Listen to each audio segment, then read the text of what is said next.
આ નસીબ જુઓ અમારા, એ ગાડી આખી અડધી રિવર્સમાં ઓટોમેટિક થઈ, ખબર નહીં કેવી રીતના કઈ. ઉભા રહેજો એમ કઈ ખબર જ ન પડી. ઉભા રહેજો બરો આરામથી. હા નસીબ તમે જુઓ કે ગાડી આખી આ જગ્યા પરથી આ ઓટોમેટિક ખબર નહીં કેમ ગઈ અને સીધી અહીંયા આ જાળીના હિસાબે બચી ગઈ ગાડી. જો હોય બધા સાઈડ પર આવજો, એક મિનિટ સાઈડ પર આવી જાઓ. એક ઇમેજિન કર્યું તમે, હું આમથી ગાડી આવી તો આ બધી ગાડીઓ કોઈ ગાડીને ટચ જ નહીં કરી, આમ જ આવી. અને પાછી જગ્યા આજુબાજુ બધી ગાડીઓ હતી એની વચ્ચે જ આમ આવી અને આ જાળીના લીધે બચી ગઈ. બોલો વિચાર કરો, આ જાળીના લીધે બચી ગઈ.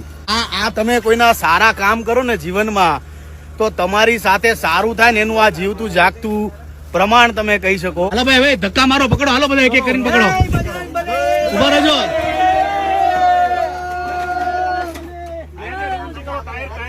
ટાયર ઊંચું કરો. ટાયર અડોમાં કોઈ ટાયર નહીં હેઠતા, નકર ફરશે કેમ. ગણપતિ બાપ્પા.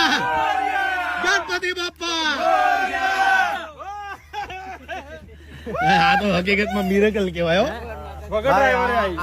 વગર ડ્રાઈવરે ગાડી આવી ગઈ ને પાછી આવી ગઈ અને પ્રેમથી કોઈને નડ્યા વગર અહીંયા આ જાળીની વચ્ચે ઘૂસી ગઈ. અને જો કદાચ આમ પડી જાય તો મોટું નુકસાન થાય એવી કોઈ વસ્તુ ન થાય. એટલે આ તો હનુમાન દાદાની કૃપા કહેવાય. બોલો બજરંગબલી મહારાજની. વિચાર કરો કેવી વસ્તુ થાય કે હું અહીંથી નીકળું છું અને એક્ઝેક્ટ અહીંયા આવીને ઉભો રહ્યો આમ મારી બાજુમાંથી. હવે કદાચ આમ હોત તો ગાડી માથે ચડી એક કે નહીં. અહીંથી સીધી આ કોઈ આની ગાડીને નહીં, કોઈ આ પટ્ટા જો આ પટ્ટા દેખાય સીધું આમ ઘૂસી ગયું. બોલો